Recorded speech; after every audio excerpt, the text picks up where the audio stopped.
Moi boa noite, que tal? Damos a benvida a todos e a todas ao novo espazo de actualidade na televisión local, como cada noite traendo os protagonistas, as protagonistas da actualidade. Con visita dobre, porque hoxe imos falar das Fragas do Eume e connosco está Ángeles Pita, que é a presidenta da Asociación das Fragas do Eume, e está Vicente García, ademais veciño noso, que é propietario tamén neses terros das Fragas do Eume. Moi boa noite e grazas aos dous por vir. Boa noite. Gracias por invitarnos. Pois nun principio se dicimos que ia falar das Fragas do Eume, a todo mundo lle soa, todo mundo é falar das Fragas do Eume, todo mundo presume das Fragas do Eume, pero detrás eu creo que está tan enquistado o vosso problema que van dicir, pois van falar do de sempre, que teñen problemas, pero non acaba desde que a xente, eu creo que semos agora, e non sabe cales son os problemas, cal é a vosa situación, e iso que estás falando, e aí permíteme que faga un exemplo mellor máis persoal, eu empecé aquí en 1989, cando se fala de que no 96 foi a creación do parque, eu xuraría que cando teria que ir xa falábamos dos problemas das fragas, 89-90, que xa había posicionamentos ou non. Sí que había, porque casualmente enterámonos por un artículo na Voz de Galicia, alguén o leu, e enterouse de que había un proxecto de facer das fragas do Eume un parque natural. A partir de aí, pues, empezou a moverse a xente, a investigar, a averiguar, porque nunca houbo así directamente un trato da Xunta de aquel momento, nin da hora, de facer reunións cos propietarios, explicarnos cal era o proxecto e que planes había. Así que a loita é moi longa. Nosotros procuramos centrarla no 96 porque, ainda que houve prolegómenos e intentos de chegar a acordos e ver que pasaba, pero no 96 foi cando decretaron un plan de ordenación que é unha figura que é previa ao decreto de declaración de parque natural, e aí xa decretaron medidas cautelares. En esas medidas cautelares xa nos poñían moitas das limitacións que mantuveron ao longo de todos estes anos. No 97, co decreto, continuaron cas medidas cautelares, dixeron que esas medidas cautelares estaban ben e que esas eran as que iban a figurar. A idea e a lei o que di é que ao cabo de 2 anos de decretar un parque natural teñen a obligación de facer un PRUS.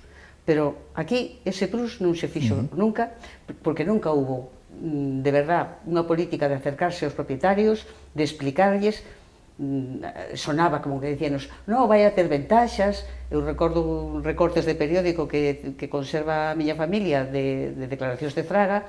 Non, o parque non se pode facer sin compensacións. Tiñan claro en aquel momento, en teoría, que sí, que iban a facer compensacións, pero eso nunca se plasmou en ningún sitio. Non solamente non cumpliron facer o PRUS, porque o PRUS sí que é unha figura que eu personalmente penso que debe existir, porque no PRUS, digamos que donde se consolidan e se figuran claramente, ou deben figurar, que non é o caso, aquí por desgracia non é o caso, deberían figurar exactamente cales son os programas, os proxectos, as limitacións claras e concretas que vai haber. Aquí eso non pasa. Non solamente non pasou, non fixeron ese PRUS, porque é verdad que o intentaron, eu teño datos e teño documentos do 2009, do 2011, do 2015, intentaron varios anos, pero como sempre están por encima de todos e de pisar os propietarios en este caso e de non escoitarnos, pois sempre fracasaron. Todos esos intentos de PRUS fracasaron. E agora, pois, deronlle unhas cuantas voltas, presionados pola Unión Europea, porque teñen a obligación de facelo. E, de feito, en un ano e pico fixeron todos os pruses de todos os parques naturales, porque estaban sin facer. Me parece que tiñan algún de pequeno espacio natural, pero así, dos parques naturales, de repente empezaron a facer os parques naturales. E non se dixeron no final. Por qué? Porque a verdade é que nosotros temos unhas propiedades que foron sempre rentables para os donos, que as sentimos como moi nosas e moi propias, e que nunca estivemos dispostos a delegar, nin deixar, nin que se aproveitaran das nosas propiedades sin ninguna compensación. Pero, bueno, despois eu quero me estender, non sei se devo continuar con isto. Non, faremos. Eu me chama a atención que utilizaxe moitas veces a verba decreto ou verbo decretar, porque aí está a chave da nosa realmente. Falamos de que no 89 se vía ver isto. Tardaron 7 anos. E, sin embargo, é curioso, pero con todo o que podes falar hoxe, o podemos resumir en que vos o que demandaste sempre foi compensación e, sobre todo, consenso. Claro. Non pode haber consenso se non hai negociación, entendo. Sí, é así, é que, ademais, iso é que o din as propias normas. As normas de declaración de espacios naturales Porque además de ser parque natural, todos os parques naturales de Galicia son Rede Natura. Rede Natura di clarísimo que hai que chegar a consenso cos propietarios e que no caso de que se lles limiten a productividade dos seus terreos, das súas parcelas, pois hai que compensar. Pero aquí, eso é como se non fora con nós. E sabemos que veñen fondos da Unión Europea, que esos fondos da Unión Europea eles os destinan, como a Xunta, cando digo eles, digo Xunta, destínanos a donde eles creen. Además tuvieron, digamos, co descaro de decirnos, no, es que los fondos europeos los destinamos según las prioridades que nosotros vemos. E digo, bueno, moi ben, vosotros tedes prioridades, pero unha prioridade é que non se poda avasallar aos propietarios, que nosotros somos propietarios e que a que lle gustaría que chegáramos á súa casa, ao xardín ou á súa parcela da súa casa, e que lle dixamos, mira, isto é estupendo, isto gústame, ten moi boas vistas e aquí me vou plantar eu e aquí me quedo con isto, por mor de nada. Bueno, nosotros, a verdade é que desde o principio, falo moito de decretos porque todo fixaron a base de decretos e ademais a veces hasta con alevosía. En pleno mes de agosto foi cando fixaron o decreto do Parque Natural. Bueno, evidentemente sabemos que en ese momento son paradas judiciales, que non funcionan os tribunales como ningún xuez, nin a xusticia con toda a súa potencia. E, bueno, pois decretaron en agosto, cando a xente estaba ou de vacacións ou estaba a outras cousas e non o decreto. Pero iso foi unha constante da Xunta de Galicia con nós. Un modus operandi, supoño. Perdón? Un modus operandi, entendo. Sí, podemos dicir que é un modus operandi, podemos dicir que é unha forma de ser... Seguimos a como foron as cousas ata agora, en cada manifestación que fixestes, se reclamaba exactamente iso. Sempre vos sin falar de compensacións, de diálogo, de consenso, non de pedir nada, senón os únicos que nos reciben, recibeunos a directora do Parlamento, o Valedor do Pobo, estivestes coa ministra. Sí. Son moitos anos. Son moitos anos, sí. Ao longo de todos os anos, sí, chegamos a estar con, efectivamente, sí, recordo todo iso. Bueno, pues recordas ben, porque... Cristina Narbona, podía ser, ademais. Perdón? Cristina Narbona, puido ser, incluso. Sí, era Cristina Narbona, sí. Non nos chegou a recibir. No? Recibeunos o... Valedor do Pobo, sí. Bueno, estivemos co Valedor do Pobo. Eu, respecto ao Valedor do Pobo, actualmente volvemos a acudir ao Valedor do Pobo. Resultado, contéstanos o Valedor do Pobo coa mesma argumentación que fai a Xunta. Digo, pois para iso non acudimos ao Valedor do Pobo. Eu contestei porque tiñamos a posibilidade de contestar, a alegar o que nos contestara. Porque eu cando vin o que alegaba a Valedor do Pobo era un calco do que nos din do que nos contestan nas alegacións da última vez que presentamos alegacións. Digo, pois, se resulta que eu vou a Valedor do Pobo e me vai contestar a Xunta de Galicia a través do Valedor do Pobo, pois non sei se é función, pero se é función e para que me contesto mesmo, pregúntome para que vale a Valedora do Pobo, ou para que vale o Valedor do Pobo, se resulta que se contesta o que se vai a contestar a Xunta a través da Valedora. Bueno, é un capítulo aparte que eles saberán a legislación que teñen e como debe ser. Bueno, en definitiva, eu quero o que, volvendo á historia, e que Vicente interve cando queiras, porque córtame a mí. Ahora introducimos, non te preocupes. Porque Vicente, pues tamén ten historia. Eu non sempre estuve en Galicia, estuve traballando fora. A min, bueno, pues, cando estaba no Brao e nas vacacións, a veces cando veía máis movimento, sempre me tocaba estar aí participando e tal. Pero sí que teño recordo de que a loita foi longa, de que mandaban os técnicos medios e que nos siguen mandando. Esos técnicos medios, cando lles decimos, bueno, isto non pode continuar así, ten que haber solucións, os técnicos medios dignos. Non están a nosa mão, tedes que acudir a máis arriba. Digo, bueno, como acudimos máis arriba? Digo, nosotros é o que estamos pedindo continuamente, acudir máis arriba. Nosotros non estamos negados a negociar, non estamos negados a falar ca conselleira. Eu creo que se a conselleira nos recibira, se nos recibira e puidéramos falar con ela, creo que tanto de sentido común e de razón o que estamos expoñendo que non habería argumentos para decirnos que non. De feito, ca directora xeral de Patrimonio Natural, Belén do Campo, con ela falamos varias veces, era a que estaba cando se fixo este último PRUS, intentamos explicarlle que non podía ser, por exemplo, este é un exemplo moi concreto que se pode decir agora. No Prus figura, esta é unha das cousas, que é unha sola das cousas, pero importante. Dinos que non se poden facer camiños máis de 2 metros cando seña recto. De 3 metros en curvas para sacar a madeira, porque hai xente que ten madeira... O que imposibilita sacala. Claro, é imposible, porque ca maquinaria de hoxendía, ti que faz con unha máquina de 2 metros, con un camiño de 2 metros, que non pasa directamente. Entonces, claro, que nos encontramos?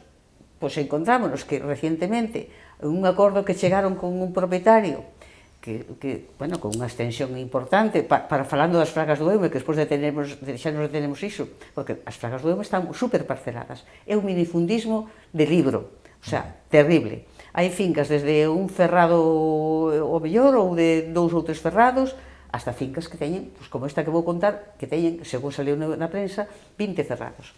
Tiñan plantación, 20 tanto, 20 hectáreas ou cerrado? Non, si, tens razón, hectáreas, sí, hectáreas. Bueno, total, que chegaron a un acordo, tiña plantación de eucaliptos, chegaron a un acordo de venderlles o chan, o suelo, e ademais, a madeira, chegaron a un acordo de poñerla en punto de carga. Que pasou? Pois que houve xente que, claro, como isto está á vista, xente que veu, que eran camiños que fixeron pistas de 4 metros, e máis de 4 metros. Entonces, claro, como pode ser que a ti che digan que non podes facelo de máis de 2 metros e exposte a que te multen e despois eles van, contratan unha empresa que lles corta, contratan a empresa que o traslada, que o pon en punto de carga, contratan, non sei se é a mesma empresa. Despois, bueno, como decía un compañeiro noso que saleu onte na prensa, que o explicou fenomenal, saleu na cadena SER, bueno, claro, paganlle. Ao señor paganlle o suelo e poñenlle a madeira no punto de carga. Co cual, ten aí un beneficio xa diferente ao que é pagar solamente a terra, pagar o suelo. É dicir, a diferencia está en que nosotros, por exemplo, aos propietarios están ofrecendo 0,70 céntimos por metro cuadrado, ou 0,60. Ou 0,60, dependendo das zonas, incluso 0,40, vale. Que sucede? Que con esta xente que tenga esas 20 hectáreas a que se refería Ángeles, pois chegaron a un acordo de comprarles o terreo pois a 0,70, máis a corta, máis a posta no cargadeiro, máis todas as pistas, máis hai que ter en conta que despois hai que limpar todo eso con desbrozadoras ou engatados para a grenalia, e logo despois hai a plantación, porque claro, nosotros unha das nosas teimas é que non estamos totalmente en desacordo coa tasación do suelo, pero queremos que nos valoren o que temos encima do suelo. Claro. É dicir, nós temos carballos, castiñeiros, bidueiros, abeneiros, o que seña, temos encima do suelo. Que sucede? Que eses árboles teñen un tempo de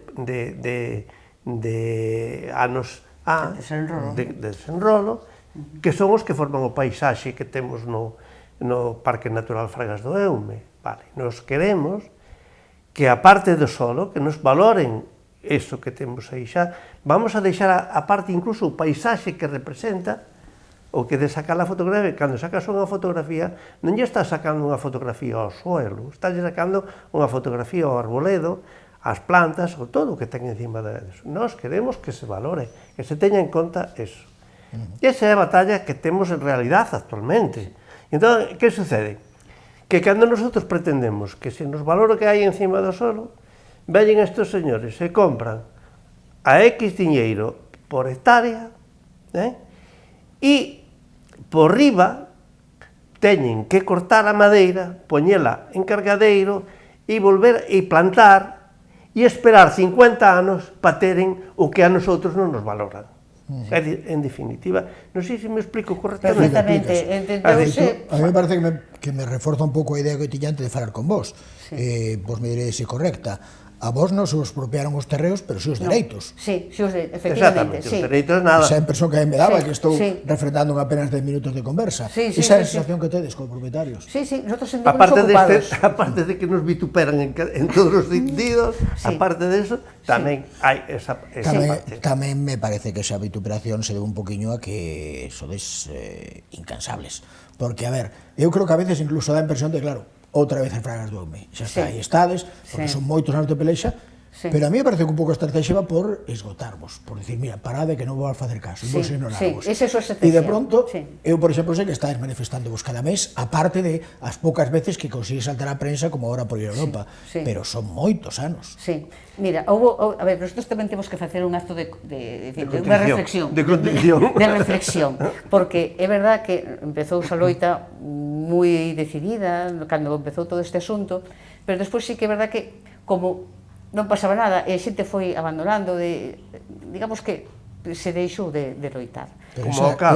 Sí. Como o can, pouco que come, Claro, claro. e pouco que Sabe vale. perfectamente que o tempo xoga a seu favor. Claro, entonces eso foi un pouco, por a nosa parte, non estuvemos aí, A altura, sí, mellor. a altura da nosa loita. Eso durou Non anos. estou tan seguro, eu sempre vos vin facer algo, outra cosa que se vos dera cobertura. Sí, pero non se eu nos creo deu que cobertura. saídes cada mes. Sí, á rúa, agora, non? mira, levamos desde o ano 23, desde que se decretou o PRUS, salimos todos os meses, e houve meses que salimos hasta 2 veces. O sea, que sí, que estamos aí loitando, e levamos 3 anos pedindo, porque xa estamos no 26, xa estamos en marzo, xa se cumpliron 24 ou 25, estamos no 26, xa os levamos 3 anos, intentando que nos reciba a conselleira, porque recibe-nos a directora xeral actual, Marisol Díaz. A primeira vez que nos recibeu, eu creo que nos entendeu. Porque, sabes, esas cousas que percibes cando estás con alguén e tal, eu creo que estaba entendendo a nosa situación. A seguinte vez que nos recibeu, xa estaba asesorada de outra maneira. E xa non nos entendeu. Levábamos 3 puntos, porque quero incidir en isto porque ela incideu na última vez que houve unha comisión no Parlamento de Galicia que lle preguntaron precisamente sobre as reunións, e ela dixo que nos pedira que leváramos as fincas nas que nosotros, porque nosotros falamos das limitacións. Nosotros levamos 3 puntos. Un punto era falar sobre as limitacións, que, claro, a moita xente preocupalle, porque se non tes unha finca e non podes facer nada, ela dixo, negábanos que non, que era eso de que non podíamos facer nada. E digo, bueno, pues resulta que nosotros temos unha concepción equivocada das limitacións e decídesnos que estamos equivocados, pois teñamos unha reunión, sentémonos con técnicos e decídesnos punto por punto donde vosotros creedes que estamos equivocados e nosotros somos capaces de recoñecer se unha cousa non a temos clara, pois para iso estades, non? Para que nos aclaredes. Para iso é política. Para iso son as reunións, para que nos aclaredes. Díxonos que en un mes que nos reuníamos, estamos esperando, vai casi un ano. O sea, que nin siquiera para falar de limitacións. Xa non digamos das compensacións. Nosotros decimos, vamos a ver, se alguén hai 432 con algo hectáreas de zona de reserva. Esas personas de zona de reserva precisamente están en zona de reserva porque son lugares de unha alta necesidade de protección, que non se pode facer nada aí. A veces non deixan nin pisar porque se hai cieitos, que se hai non sei que se hai algún tipo de animal, tal, bueno, esas 432 hectáreas que nas ten é como se non estuvera. Bueno, para que xe entenda de que estamos a falar, creo que non máis do 20% é público, o resto é vosso, de propietarios privados. Claro, sí. Por aí están os datos, sí, non? sí, estamos de acuerdo, sí, porque van comprando, eles están comprando, pero que están comprando... Pero moi poucos, bueno, testimonial. mira, para que vos faigades unha idea, tuveron que xuntar 7 propietarios para comprar 10 e pico hectáreas. Eso dá unha idea de como está de parcelada a Fraga. A Fraga era unha zona moi fértil e os pais, cando daban as herencias, decían, bueno, que a nadie lle falta un cacho de Fraga, porque a Fraga daba madeira, a Fraga daba frutos, a Fraga, incluso nas zonas altas, eu non me canso de dicilo, eu recordo na miña casa que se iba a sembrar centeo, que se sembraba centeo, en fin, todo tipo de cousas, porque a Fraga, pola súa posición e pola súa fertilidade, porque é unha zona moi fértil, daba de todo, cereixas, frambuesas, bueno, como chamamos, careixós, uvas, na zona baixa na zona baixa de Eirís e todo o que é ali Hombre, é unha zona moi fértil, e entón aí é un dos sitios da bisbarra onde, por exemplo, os frutos veñen máis cedo que en ninguna parte. Por exemplo, as cireixas, eu teño ido a cargar camións de cereixas ali, agora non hai ninguna. Pero, bueno, se falamos de tipo de explotacións, por exemplo, podemos nos volver aos antigos oficios, como eran os dos cestos, a cestería, que había na zona de Lagares, e que agora, polas restriccións que teñen, e aparte pola despoblación tamén, xa non queda ninguén en Lagares que sepa facer un cesto de vergas que chamábamos, non? É dicir, acordo, por exemplo, na zona do pantano, no que chamamos Aventureira, non?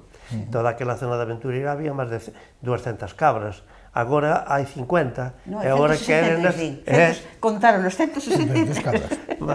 Había máis de 200 cabras e todos os anos se quitaban dali uns cabritos, villan entre os de Monfero e os de San Pedro de Eume e a Ribeira e por ali, villan collían uns cabritos e todo isto. Todo iso se perdeu polas restriccións tamén. Unha parte a despoblación, pero outra parte tamén é polas restriccións. Claro. A despoblación ten a caber do momento que non sacas partido onde estás. Claro, é que a xente que vivía ali vivía diso. Claro, é que eso que estás dicindo, vamos a ver, é que eu tendo a decir, se ti tes un negocio, e o negocio valo deixando de caer, o negocio cai. Se non che deixan vender o teu negocio, ti te vas a ir do negocio. O negocio cai. Que pinto aquí se non me deixan vender? Efectivamente, que pinto aquí? Si agora non podes ter animais soltos, porque hai xente que tiña cabalos, que tiña vaco en ganadería extensiva, pero claro, agora temos o lobo. Temos o xabarín que estropea os campeiros. Temos o lobo que come os outros animais. Que chega, outro día contábame a min en Hombre, ali, moi cerca das casas, ali chegou o lobo. Os lobos antes, eu non recordo na miña vida, era decir, na aldea, nunca, jamás oír falar do lobo. Falábase do raposo, do zorro, que viña e comía as galiñas. Pero do lobo, jamás. Non había ningún medo ao lobo. E ibas por todo o contorno, como diste, e non había lobo, nin se tiña medo ao lobo. Eu nunca... O lobo era cousa de moi arriba. O lobo non interactuaba cos humanos. Non interactuaba, pero agora dis que se acerca, ali contaron isto en Hombre, agora dis que se acerca ás casas. Bueno, salen relatos cada día de que ataca as ovellas, que ataca os ponis, que ataca os cabalos, que ataca os becerros. De feito, hai unha fraga que os cazadores xa non van de caza aí, porque can que entra, can que non sale. Na zona de Monfero, aquí, non me acordo agora como se chama a fraga esta, pero hai unha fraga que non meten os cas aí. Hai moitísimo xabarín e tal e cual, pero non meten os cas. Can que entra, can que non sale. Entón, bueno, pois a xente está tamén un pouco preocupada por eses temas. Claro, porque estos lobos non sabemos exactamente como van a reaccionar. Ti tens que coller, e vas e preparas papeleo. En primer lugar, que xa ahora mesmo a xente da zona rural somos todos moi maiores, co cual non temos, por exemplo, non pagamos autónomos. E se tú non pagas a agraria, non tens certos dereitos. Se tens unha ovella ou dúas ovellas e ven o lobo e chas come, como non eres autónomo, como non eres agricultor, pois tamén tens as trabas. É dicir, como eu a un particular, non é unha persona profesional. Entón, claro, todo eso repercute tamén na fijación na población. É dicir, tanta burocracia para, ao final, non che dar absolutamente unha solución. É dicir, a min unha ovella non é o valor da ovella, é un valor da ovella que ten unha cría, por exemplo, e aparte de que non me sinto seguro vivindo en unha zona onde me ven o lobo ao pé da porta a comer as ovellas. Porque, claro, se hai un neto, no meu caso xa casi un bisneto, e sale, bota o pé fora da porta, teño que ter cuidado. É un problema gordo. E todo eso non ten un estudio para que o lobo poida convivir ca xente. É dicir, o lobo pode convivir ca xente, pero o lobo tampouco ten que botar a xente do rural. É dicir, un motivo máis do que a xente, pois, a mellor, se inhibe de ir ao rural é por os problemas que estamos tendo. Por exemplo, xa non vou a pasear con aquela confianza que eu facía hai 10 anos, xa polas miñas propias limitacións de edad, pero independentemente deso, eu vou alo pa San Pedro de Eume, meto-malo no formigueiro, e non sei se me vai a vir unha pandilla de lobos a comerme, porque claro, eu solo xa non vou. Dice, que tes o teléfono? Non, mira, o teléfono é para cando chegue o outro xa me comeu. Cando chegue os auxilios xa comeron. Pero, bueno, independientemente de todo isto que estamos a falar, así que, efectivamente, necesitamos compensacións e tal, pero tamén hai outra cousa moi importante, a revalorización do patrimonio. Sí. É dicir, perdemos unha revalorización de patrimonio, porque en estes anos que levan, como non fixeron absolutamente nada, todas aquelas curripas, que era onde se guardaban os ourizos das castañas e todo se perdeu. Perderonse as canalizacións dos regatos, porque non se poden limpar. Perderonse os vellos muiños, que dicen que hai subvencións para arreglar o muiño. Yo me río de las subvenciones da Xunta de Galicia, porque iso é un coñazo como a copa dun pino. Porque, en primeiro lugar, se uns muiños son de parceiros, xa se teñen que xuntar os parceiros, xa sabemos como somos os galegos. Os galegos, ás veces, somos moi solidarios, e outras veces, todo o contrario. Entón, eses muiños de parceiros que había están caídos porque actualmente non teñen uso, utilidade propia.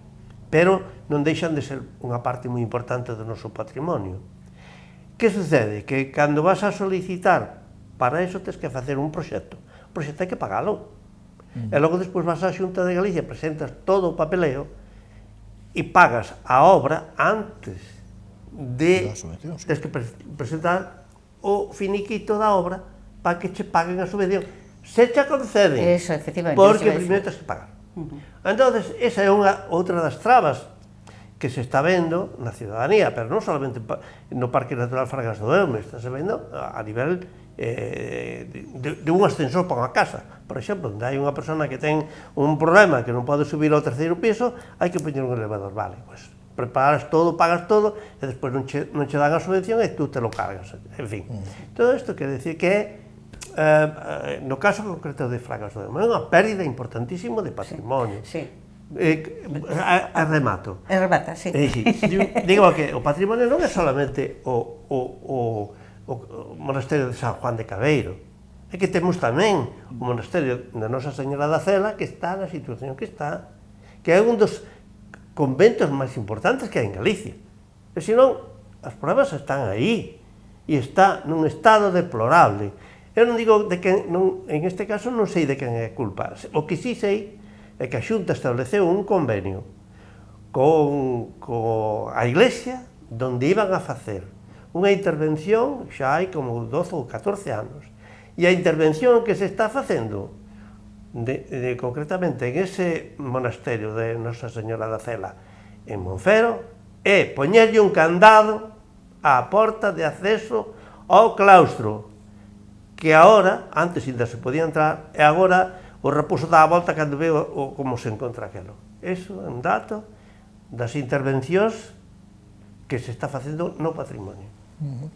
Podes botar unha mão aí agora. No, sí, porque é extensible isto que está contando, que coincido plenamente con él, porque creo que é un patrimonio cultural das costumes e das tradicións que tiñamos naquele momento, pero ademais temos un patrimonio industrial que a min caime aos pés cada vez que paso pola Aventureira e vexo a central antigua que de finales... pouco, non vou ser o que se cuestione sobre chimeneas ou non, que me toca informar que non posicionar, pero que estamos defendendo de chimenea e a xente se esqueza a Aventureira. Sí, efectivamente, é que é unha cousa que clama a que enseña a administración, que además agora hai unha Consellería de Patrimonio. Bueno, pues, onde está esa Consellería de Patrimonio? Porque ten a obligación non solamente de restaurar e rehabilitar o que seña propio, sino tamén de forzar a que as entes privadas, como pode ser o caso de Endesa, a que rehabilite e restaure esa central. Esa central de Aventureira non solamente ten en sí valor primeiro por o ano que empezou a funcionar, no 1902, no 1903, aí sobre iso hai datos así, que foi a primeira central eléctrica que deu luz á central que deu á cidade da Coruña. Bueno, como poden ter olvidado, como deixan caer eso, que se houberan cuidado delo, non tiña que haber, e haberlo convertido en un museo donde puderan visitarlo incluso ingenieros, estudiantes de formación profesional da categoría que fora, para visitar como se fixeron as cousas, as escalinatas, as rampas que hai, toda a maquinaria que xa está completamente estropeada. Non, pasa que a levaron. Algúnha levaron, e outra desapareceu, pero outra está ali, porque supoño que non a puideron levar, ali, xa está deterioradísima, a última vez que foi no 13, que pasei por ali, bueno, xa estaba moi deteriorada, así que agora non me quero nin imaginar como pode estar. Bueno, en definitiva, que sería unha obligación, forma parte, porque claro, din que hai que cuidar o medio natural, que hai que cuidar o patrimonio natural, o patrimonio natural é o patrimonio, en este caso, industrial. Eu respeto moito que queiran conservar aquí nas Pontes a chimenea, porque, en fin, pode ser emblemática, pode ser que lle guste ou que non. Tirar é moito máis fácil que volverla a construir. Sí, eu non digo nada, bueno, pues, si eso se considera un elemento industrial, de patrimonio industrial, pois que se conserve. Doutores ten a Santa Igrexa. Exactamente, eu non vou a discutir, que tampouco teño, en fin, pero o que sí digo, que a Central da Aventureira merece ser conservada, merece ser restaurada e rehabilitada. E que me parece unha desidia tremenda, eu veño dicindo sempre que teño ocasión, parece unha desidia tremenda que eso non se rehabilite e non se restaure. De outras maneiras, nosotros estamos aquí por as cousas do pero me encanta que veas isto porque, curiosamente, isto nos leva a unha conclusión que creo que é moi importante que estedes hoxe aquí, que a xente vos escoite, porque isto xa vos dixe que máis coa entrevista ia ser unha conversa, está o sendo, e o bo de iso, e calquera que pense que tedes unha reclamación particular egoísta, máis claro non pode quedar. Estás falando de patrimonio e non dos vos terreos cando sodes propietarios que ni sequera se vos está cumprindo a lei, porque o que exixides é algo tan básico como se cumpra a lei que di ou me expropias ou me alugas os terreos, se queres facer os soderes. Iso non pasou en 30 anos, Sí, en 30 anos, efectivamente. É que nosotros xa decimos isto, eu digo, bueno, eu síntome como unha sierva, que lles parece mal que digamos, no? Que di chamades siervos os que venden, non digo, no, eu chamome sierva a mí misma. Bueno, xa se usted a feudal. Porque é un sistema feudal, claro, é que están exercendo sobre nós un sistema feudal, é dicir, bueno, eu cheguei aquí porque son o amo, isto gustame moito, bueno, houve intervención da universidade, quero dicir que aquí hai moita xente que é corresponsable do que pasa. Desde 2004 que sou da Rede Natura, entrou tamén o Estado. Claro. Outro máis co que negociar. Claro, o Estado e a Unión Europea. Claro, agora tedes todas as frontes abertas. Claro, é que, efectivamente, é que aquí hai moitos corresponsables. Desde os que puxeron os seus ollos na fraga e dixeron, isto convírtase en fraga, en parque, pero, bueno, acompañado diso, e sí que hai verdad que hai veces hai artículos de xente da universidade, de estudios e tal, que din que non se pode facer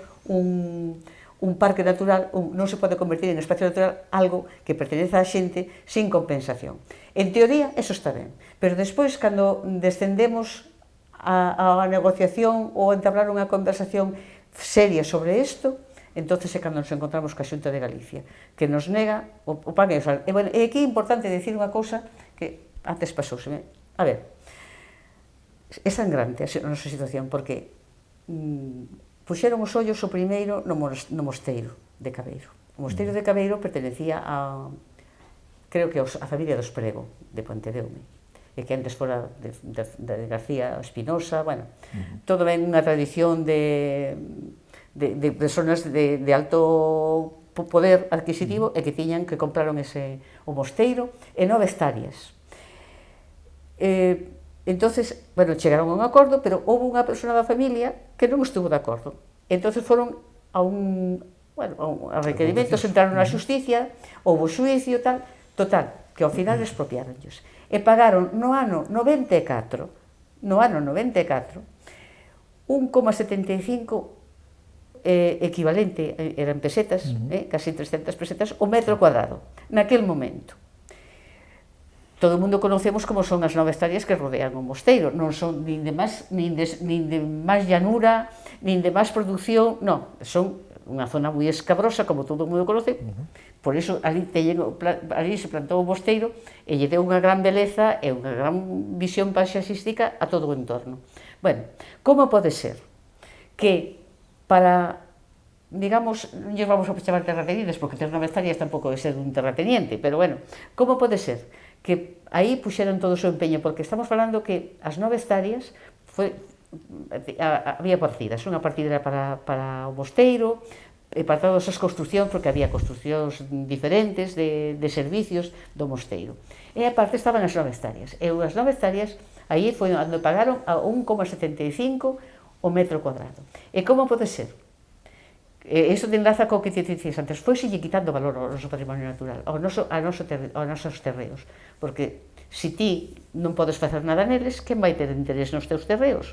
Nada, porque quen vai comprar unha parcela que pertenezca a un parque natural e de ti non podes facer nada, porque decíamos antes 400 e tantas hectáreas que teñen, que onde non poden tocar, que ao mellor aí teñen robles bicentenarios ou pode que máis, e o valor do vuelo, que explicaba antes Vicente moi ben, é dicir que, bueno, que pasa? Que eu teño aquí, como teño robles ou como teño castaños, eu non os podo tocar, porque non podo tocar, se teño robles ou castaños ou cabeleiras, o que seña, ou bedueiros, o que seña, todo o que seña autóctono, eu eso non o podo tocar.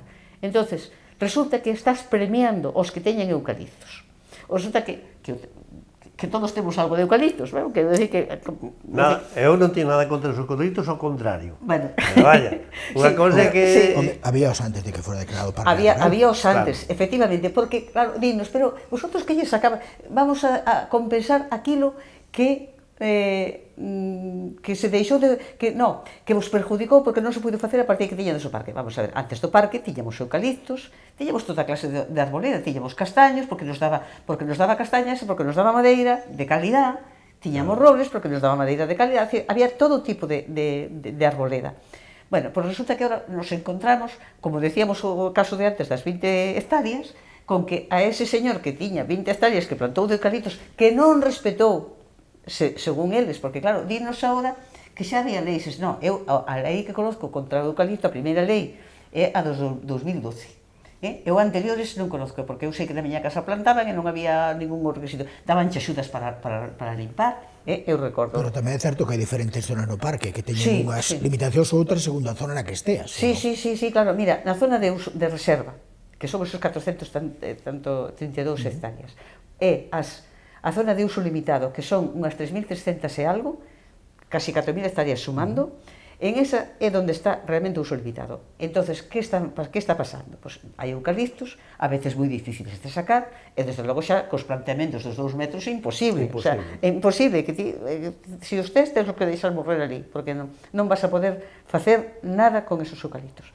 Ao mellor ninguén son capaces de sacalos, porque antes había madeira, o que se facía antes, é que, como era pendiente, a madeira iba por o río, e desde o río sacábase. Sí, pero eso fai de moitísimos anos. Xa, que va pisar un río é imposible. Agora xa non se pode, quer dizer que son situacións que cambiaron moito. Entón, efectivamente, levamos anos, desde 30 anos, facemos agora en agosto 30 anos desde o decreto do plan de ordenación. Bueno, creo que foi en junio, ao mellor os cumplimos antes, porque creo que o plan de ordenación xuño do 96 pode ser. O xuño do 96, e o decreto de Parque Natural en agosto do 97. Entonces, claro, pues, que nosotros que estamos pedindo? Nosotros pedimos, de verdad, que o patrimonio natural non temos nada en contra do parque, parecenos ben, xa que o conservaron os nosos antepasados, e recientes, porque os nosos pais e os nosos abuelos non son tan antepasados, pero recientes. Bueno, que foron xente que, porque podían, porque lle sacaban productividade a fraga tal como estaba, pero que traballaron a fraga con sentido común e respetando o medio ambiente. E tiñan, os eucaliptos máis ben están hacia as zonas de arriba, non están hacia as zonas de abaixo. Nas zonas de abaixo é onde máis hai castaños, robles, tal, o que se chama en expropiación o vuelo.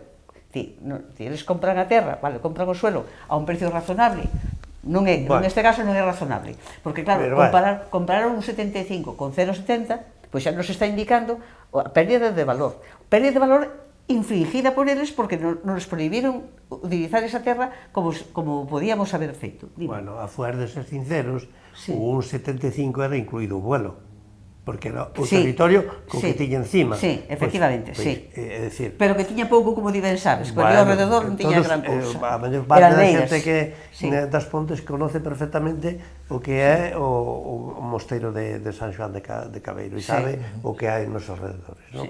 Pero, bueno, era todo incluído. Pero nosotros tamén pasamos por eso. Que nos valoren a un 75 euros o metro cuadrado, con vuelo e punto pelota. Claro. O que, parte diso temos, é dicir, ao final, que salga a favor ou en contra un xuicio que teñamos contra a Xunta, que se entenden de unha cousa clara, que nós, mentre que sigamos pagando a contribución, somos os propietarios do vuelo a máis do suelo. É dicir, en definitiva, poden patexar todo canto queiran, pero seguimos sendo propietarios do vuelo, además do suelo. E hai outra cousa, que eles teñen a política do seu lado e nosotros queremos que políticamente que chegar a un acordo con eles. Pero para iso teñen que sentarse e estar abertos a falar con nosotros. Nosotros estamos todos os días e todas as noites dispostos a falar con eles. Cando queira. E que agora buscastes un bar de Europa, que era o que os faltaba. Acabades de diriximos a Europa, e aí que queda moi clara esa postura. Vos queredes, estáis de acordo, ademais, exactamente con eles, queredes conservar as fragas, pero a única cuestión que poñedes é que non sexamos a costa. Claro, efectivamente, ese é un resumen definitivo. Nosotros non temos nada en contra das fragas, queremos conservarlas, e máis. Onte decía un dos compañeros en outra entrevista, decía, estamos orgullosos das fragas. Estamos orgullosos de que os nosos antepasados foran quenes de haber conservado, porque se nos din que é o único bosque atlántico mellor conservado de Galicia e de toda Europa, pois foi porque algo fixeron ben os nosos antepasados, porque foron quenes de conservar a natureza. E resulta que eu xa veño dicindo todo o tempo, digo, é que nosotros estamos castigados porque fomos xente que soupo conservar a natureza, que soupo conservar o entorno, que soupo conservar o que había sobre a terra e que viña, que, bueno, din que non sei de canto, milenario, o noso bosque é milenario, e as rochas e tal, que son milenarias. E resulta que nosotros, por haber conservado, por haber mantido unha forma de vida, que se manteu... Somos penalizados pola administración.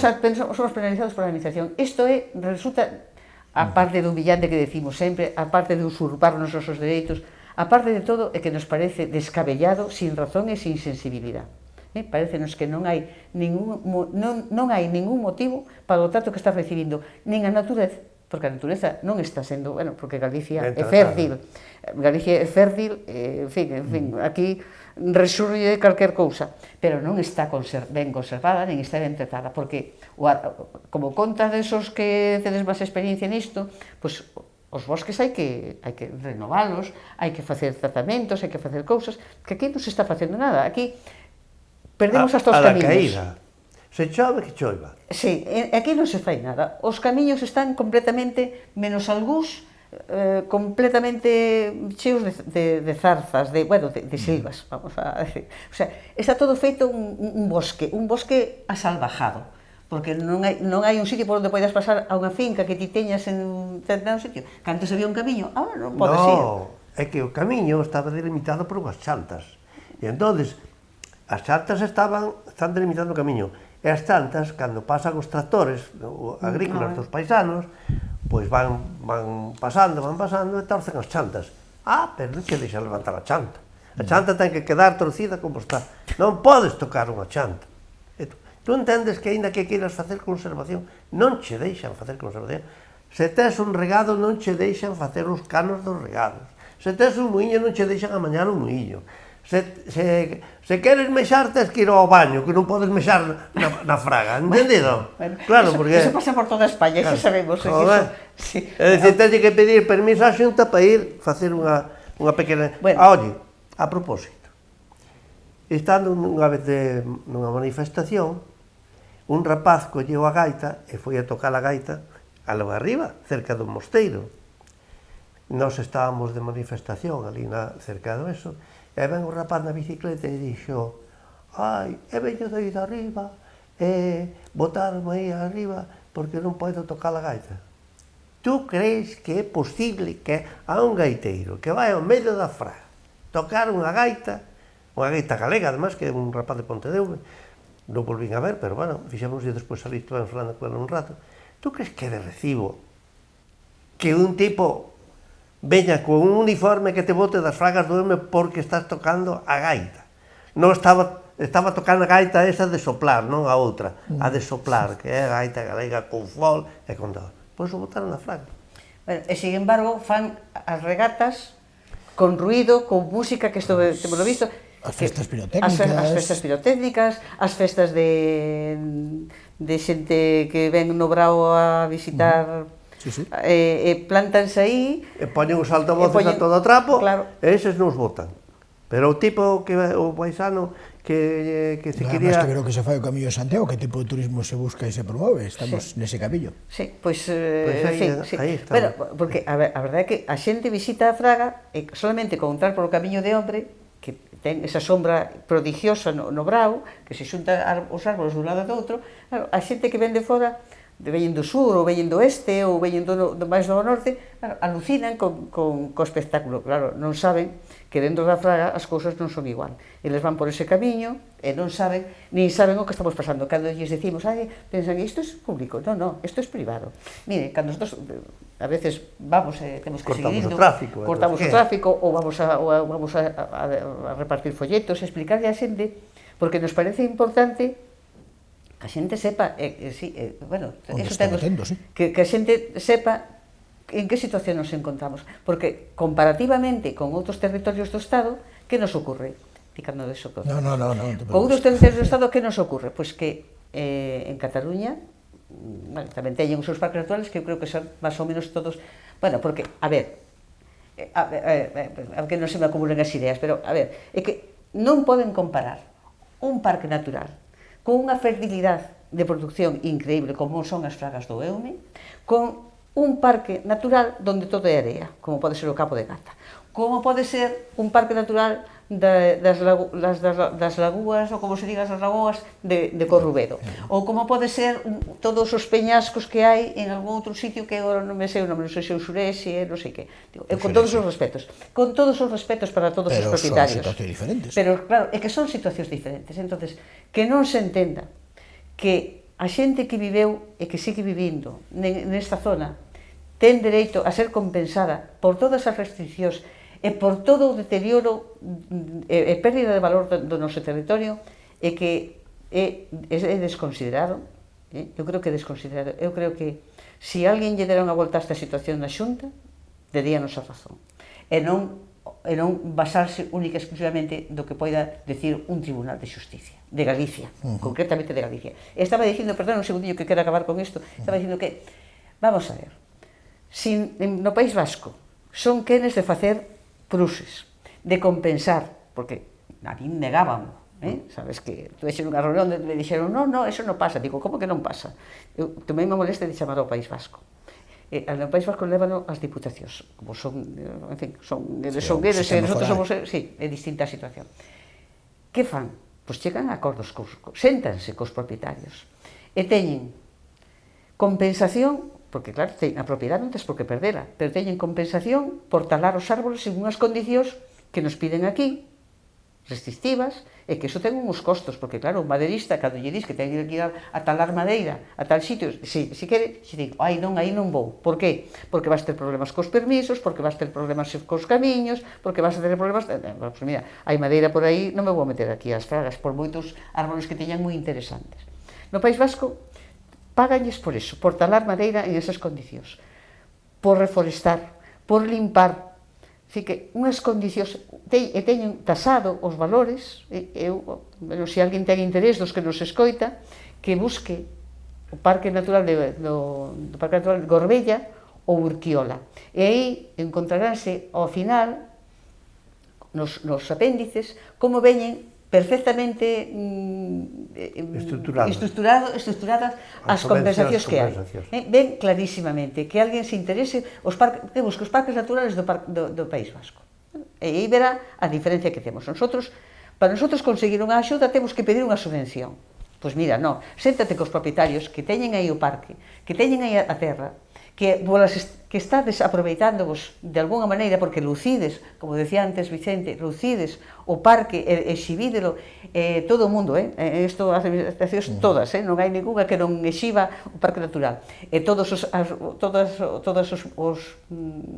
os negocios que poñen Fragas do Eume, ou que poñen Eume, vamos, é que é prodigioso, nombrar o Eume é unha etiqueta, xa ten etiqueta, hasta deberíamos cobrar por etiqueta que de toda a xente que sabe... Hasta Eume, estamos aquí precisamente... Todo o mundo, a ver, con todos os respetos, a nosotros eso non nos molesta porque non nos influye, pero bueno, que unha cuestión máis, o sea, non solamente dimos patrimonio cultural, patrimonio rústico, patrimonio industrial, patrimonio eclesiástico, porque os mosteiros, estou moi de acordo co que dixeche, a fachada do mosteiro de Monfero eu que É única, é unha Tamén cousa. é o único que temos de Feiro xa a día de hoxe, pero a fachada é pouco máis, o pobre. Sí, pero, bueno, que esa A fachada igrexa é unha fachada única, é unha fachada moi especial, que solamente por como é, debe ser conservada e restaurada e ter en conta. Xa non digamos o claustro non temos ni idea porque ali non se pode pasar, que iso como... é como un bosque. Antes, pero vaya. E pasaxe antes se conoce, bueno, eu non. Pero estaba dicindo, recientemente, o caso de o País Vasco, xa o ten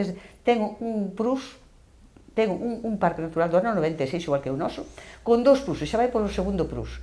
Dentro de nada facerá o terceiro. Nosotros aquí estamos co primeiro. Bueno, a renovaron 10 anos, que en teoría, ao principio, eran 6 anos, agora xa son 10, para non molestarse máis.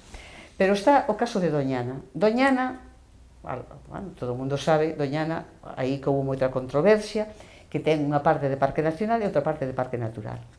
E que tiña unha explotación de cultivos dos regantes. Por que me pisas, amigo de Doñana? Que era o que quería decir eu? Querías decir eso? Bueno, Está no meu equipo. Sí, bueno, Vou xo deixar mellor a ti que te veches máis no sé que... Bueno, o caso de Doñana, e acabo, despois falas ti todo o que digas, que todos estamos aquí con moita... Onte decíanos... Traemos pouco e un día que vos traemos, pois claro.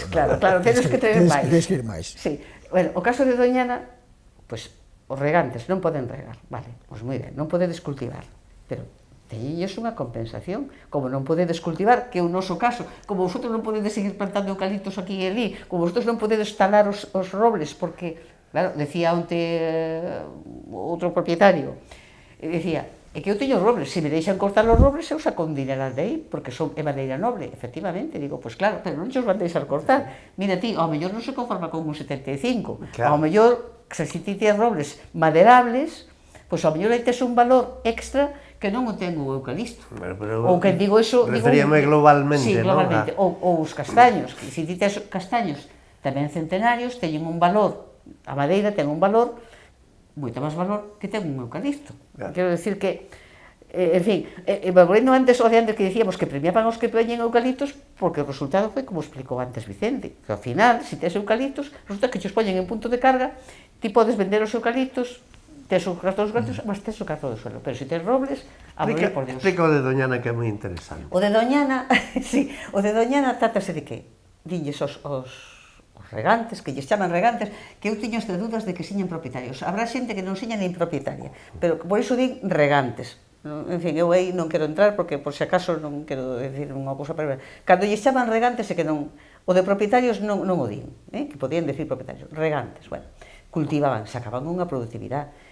Bueno, como agora non o poden facer, as fresas... Que nos lo botou en cara ali Antonio, acordaste? Sí. Antonio, o que é o director do parque. Sí, o director dos parques, sí. Entón, botou-nos en cara, é que nosotros dixamos, é que a negociación que fixeron con regantes de tal, de 1.000 millóns de euros para... Dixo, bueno, pero é que eso é para a produción de fresas. Entón, nosotros decimos, a produción de fresas é anual, a plantación. E entón, se sacan 1 millón de euros, non sei canto, para eso... o que ten 200 anos, pois tendría que sacar multiplicado por 1000. É dicir, os castiñeiros e os carballos non nacen en un ano. Devaluou a nosa propiedade, devaluou o que nosotros temos o noso produto, o que nosotros temos encima de terra, porque iso é o que veñen facendo, devaluar, quitarlle valor. Entonces, que ocorre a Doñana? Pois a Doñana dilles, bueno, pois creo que son 10.000 euros ao ano por hectárea, para que deixen para deixar de producir. E axudas para a plantación, para reforestar, con os árboles que eles consideren, que exactamente non sei cales serán. Entonces, claro, e iso durante 10 anos. Durante 10 anos. Co cual a hectárea, ao cabo de 10 anos, sale en 100.000 euros. Así que, agora vamos a comparar o que aquí nos ofrecen por comprarnos unha hectárea, sin ter en conta o que temos encima, que todo o máis son... eu tiño calculado, pero se xo pagan a 0,60, me parece que eran... 0,60 por 10, pois 6.000 euros. E se xe pagan a 0,70, son 7.000 euros a hectárea, e xa perdixe, xa non tes, acabouse, xa non tes propiedade. Entonces, claro, mira, de verdad, eles queixanse, e di, tenemos mucha gente que quere vender. Digo, pode ser que teñades moita xente que quere vender, porque está desligada completamente da súa propiedade, porque a súa herencia, ao mellor deixarlle os seus avós, xa non ten nada ali, non sabe ao mellor onde está, e pode ser que esa xente pois valore que ao mellor falle falta, eu non digo nada, que hai situacións, temos que entender que pode haber situacións de necesidade, e que ao mellor 6.000 euros a alguén poden arreglar unha situación momentánea. Particular, vaya. Sí, particular. Pero, verdadeiramente, a xente que ten apego ao territorio, que lle dá valor, que valora o que os seus antepasados lle deixaron, pois esas persoas non estamos dispostos a regalalo, porque isto é un regalo. Porque como hai que insistir en que non solamente é o suelo. Non é un regalo, é un espolio. É un espolio, sí. Porque un regalo é unha dádiva, é un espolio, é cando tivo chegar a tua casa como elefante en cacharrería. É diferente. Eu só lles dicir que nosotros non somos ningún ONG. E o que seña unha ONG, pois que quere ser unha ONG, pois que o seña. Que non temos nada en particular, pero que nosotros non somos ONGs. Somos xente propietarios de pequenas propiedades que xuntadas, pois ao mellor tampouco temos moito máis que vindo que hai por aí, pero porque é así, porque, bueno, para xuntar pode xuntar aquí ali e ali, porque temos todo espallado, todo en xeral, hai xente que ao mellor ten grandes propiedades, non digo porque os hai xente que ten grandes propiedades, pero non son moitos. E claro, cando nos din que eles que se reuníronse cos grandes propietarios... Grandes ou pequenas, cada un ten... O seu valor. É dicir, se eu teño unha finca de 1 hectárea, teño unha finca de 1 hectárea. E o seu veciño ten, cada un aprecia o que ten. Por suposto, como que son ferrado. E se ten 20 árboles, ten equiparase ao que ten 200. É dicir, o valor, cada un dalle valor á súa finca do que ten. Naide che pode valorar o teus. E se é grande, é grande, se é pequeno, pequeno. Moitos pequenos, a cantidade, punto. Claro, moitos pequenos dan un valor ao que heredaron ou que sudaron eles, facendo así, sabes? Facendo así, que outros que o heredaron e que non lles costou nada máis que firmar de conforme estaban de acordo coa herencia. Vale, dito o cal, eles basan moito tamén na súa inversión que fan no tema de os puentes do bueno, sí, ese é outro. O río, porque iso que valoran, onde invertiron os diñeiros ustedes? Pois mira, fixemos a ponte aquela que pasaba a Franco, porque desde que deixou de estar Franco non volveron tampouco eles a mirar por eso, nin Fraga, nin Xa, nin Pedro non miraron nunca máis polo Eume. O Eume nin ten reos, o Eume non ten troitas. Por qué? Porque non se pode cortar un árbol, nin fixeron repoblacións, nin fixeron nada, non quedan nin anguilas, que é un anfibio que a verdade é que ten unhas proteccións enormes, físicas, non?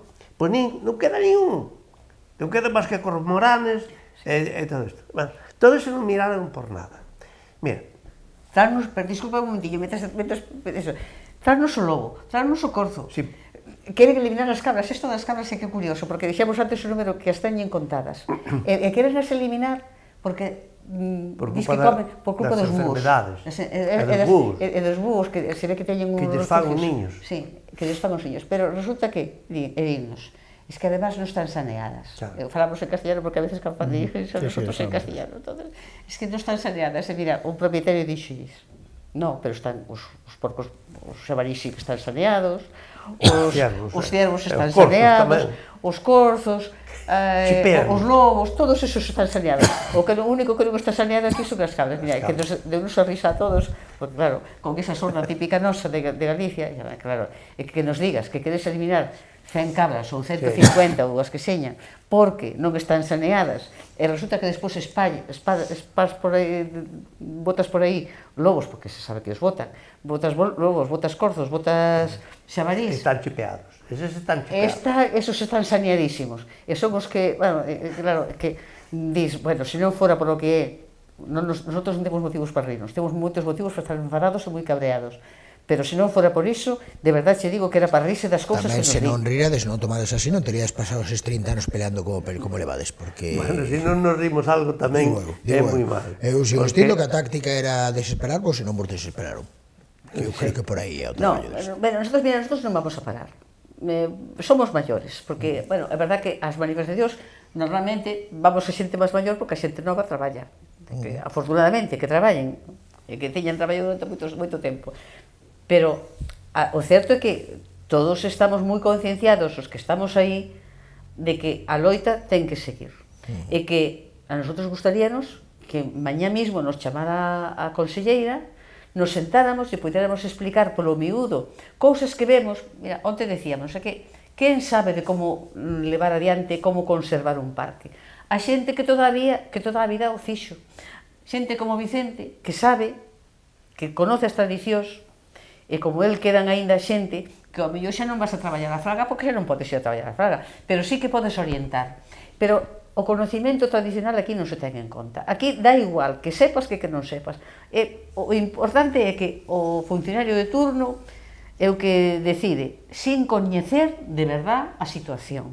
Eu digo, que maneira de desaproveitar o conocimento tradicional da xente maior que ainda queda, que xa non hai moita xente que o teña, pero toda esta xente que ten conocimientos das tradicións e das costumbres e de como conservar o bosque, de como o conservou, porque eu insisto que todo o mundo sepa, as fragas son únicas, e son únicas, din, en toda Europa, pero non se conservaron así por arte de magia, non. Eu poño sempre o exemplo da Ribeira Sacra, que tamén é moi empinada, aí deulles por poñer viñedos, e desapareceron as fragas. Seguro que iso foi unha fraga no seu momento, quen di iso, di outros sitios. Bueno, por que nosotros temos que ser castigados? Nosotros ahora nin se nos ocurra poder facer según que cousas. O sea, non podemos tocar. Así que, en conclusión, compensación polas nosas limitacións. Conservación da natureza. Nosotros estamos porque se conserva a natureza en bon estado, porque se conserven as fragas e se melloren e se rehabiliten, e se restauren, porque ese é un mandato, ademais, da Unión Europea respecto da Red de Natura. E conservación e rehabilitación do patrimonio cultural e industrial que temos na zona. Cultural dos mosteiros, cultural das curripas, dos outos, en fin, todo ese tipo de cousas. De fontes, todo o que pode haber. Pero tamén, decimos, rehabilitación do patrimonio industrial. Aventureira, por antonomasia, é unha construcción digna de rehabilitar e de aproveitar, porque eu non solamente a reconstruía, ainda conserva algunhas cousas que non as puideron mover, que se ven polos furatos, porque eso está así, bueno, eu digo, que lástima que isto non esteña restaurado, que non esteña rehabilitado, e que a xente nova poida vir a ver o que fixeron os nosos antepasados a puro... Bueno. Con puro esforzo, con carretas, con cabalos, como puideron, sin maquinaria, que non había, daquela, non sei, cada vez que eu vexo que paso ali, que vou ali a ver, porque a parte do paisaxe que é estupendo, que quen non conoce a Aventureira debe ir a visitar a Aventureira, porque é digna de ser vista, especialmente cando chove despois das chuvias. Agora seguro que está preciosa, que terá unhas cataratas estupendas, igual que hai pola zona da zona de Ombre, baixando de Monfero. Hai para outro programa cando queira de ser, porque a verdade é que o patrimonio paisajístico que ten a zona de Monfero e San Pedro de Ome e a Ribeira é verdadeiramente increíble. Eu quería tamén puntualizar unha cousa, que o pantano do Eume é o único pantano de España que non ten unha pasarela para pasar por riba del, o cual lle daría moitísimo pulo ao turismo e eso. E tamén quero decir que, por exemplo, na miña familia, na familia da miña muller, había 5 irmás, e as 5 eran nacidas no lugar dos Cadavás, en San Pedro de Eume, e as 5 casaron con 5 paisanos de Monfero. Iban a pé, porque daquela non había o pantano. Agora, para iren a pé, teñen complicado, para iren mocear desde os Cadavás. Ti estás falando de outra cousa. Daí que se acabará esa relación. Habría que ir na lancha. Sí, pero o cual está ben, porque di que somos moi... Claro, como eran os moi agrestes, a xente non se movía moito do seu sitio. Pero sí que por aí sí. Pero mira, eses sí que deron... 5 irmás e casadas con 5 paisanos de Monfero. E eles eran de Cadavás, que Cadavás queda en San Pedro de Eume. En San Pedro de Eume. Dice o Ángeles e Vicente, aparte de grazas por vir, que oxalá teña razón, pero sinceramente non o creo nin vos, que mañá vos chamen e xa maña isto, entonces tamén vos chamaría para que me contedes a solución, pero se non, aquí tedes a vosa casa a partir de agora, encantados, claro que dá moito por contar, pero tamén dá gusto que o contedes, así que cando quirades vir, estades máis convidados. Hoxe creo que deixamos claro a xente que sí, que as fragas de Eume son moi coñecidas, pero moi pouco recoñecidas. Hoxe espero que recoñeceran un pouco máis a través da vosa aportación, así que moitas grazas. Bueno, moitas grazas a ti. É un placer sempre poder contar o que nos pasa, decir que los dos estamos orgullosos das nosas fragas, que queremos que persistan, que se conserven, que se rehabiliten todo o que se poida, pero que tamén que se teña en conta que somos propietarios e que non as poden ter gratis. E que a nosa aportación ao medio ambiente, ao rescate de carbono, porque tamén nos din que ahora que facedes. Bueno, pues, as nosas fragas foi unha fonte importante que non mencionamos antes de rescate de carbono e que sigue estando aí, de rescate de carbono. Que aquí non houve moita industria. Temos para outro día. Temos para outro día, sí. Oites, cando non teñades outra cosa mellor que facer chamadas uns a nosotros. O caso que non teñas vos, nos encantados. Bueno, pues nosotros, sí, si queredes, pues, xa non... Non, estamos sí, bueno, hasta que rematemos. A verdade é que aquí non temos ninguna presa. Bueno, moi ben, pues moitas gracias, Tito, e que estaremos encantados de volver e poder contar algunhas cousas. Nosotros ahora sí que estamos confiados en que isto de acudir á Unión Europea e que veña a ver o que se está facendo, mellor dito, o que non se está facendo, porque antes apuntabas, moi ben apuntado, que a Xunta, cando nos xuntamos a Xunta Restora, vennos co pliego de cousas que fixo. Entonces, casi todo se reduce a, bueno, pues teñen que pagar personal, claro, teñen que, ao mellor fan algunha limpeza, tamén, ao mellor contan cabras, isto das cabras é que nos dá risa porque, en fin, contan cabras a miúdo, porque as cabras tamén se reproducen, entonces non son estables. Pero, fóxeme agora un pouco o fillo de decir, bueno, as pontes colgantes. Vamos a ver, aí fan unha gran inversión, non sei que lles pasa cas pontes colgantes, pero as pontes colgantes sempre están nos presupuestos. Claro, eso está ben, porque, bueno, en fin, a xente pasa dun lado a outro, vale.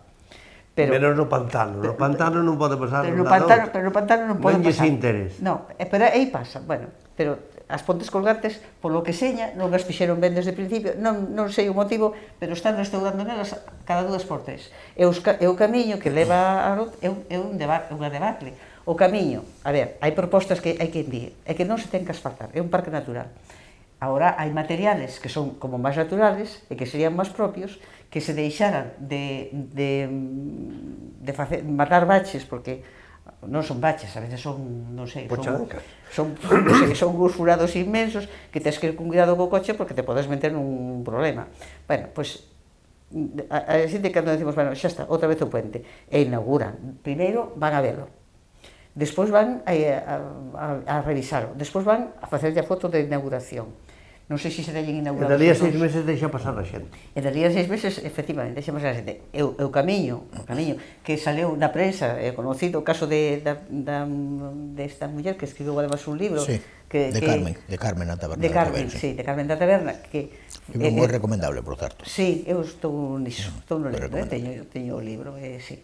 Moi ben documentado. Sí, eu xe lle dixen que non parara aí, que seguira, porque... Non, xa, tranquila que non va a parar, Carmen non debe parar. Non, Carmen non debe parar, bueno, pois que siga escribindo, porque sí que é interesante, porque ainda que ela di que fabula un pouco, porque é normal, é novela, entonces é normal para darlle un pouco de salsita á cousa, pero bueno, que o que decíamos, que é o que fan, rebachear o camiño, que o faigan un camiño en firme, que hai maneiras, hai sistemas. Eu, por poñer un exemplo, eu estuve a ver se agora me acordo do nombre, en Croacia hai un parque natural que é moi bonito, con unhas vistas espectaculares, e ten camiños por onde pasan os autobuses, pequenos autobuses, pero son camiños de terra, non sei, pode ver...